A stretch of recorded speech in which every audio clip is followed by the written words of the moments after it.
सुना चतरी के टूरा चटावत हो मैं और मंगनी मनावत हो मैं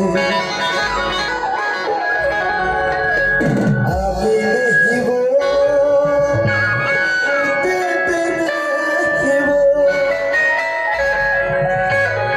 आवे नहीं तय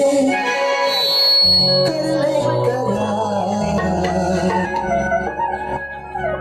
नींद नहीं वो बता देना यार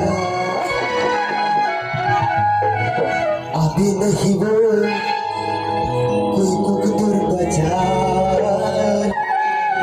अभी नहीं वो तेरे गम के बाजार छतरी के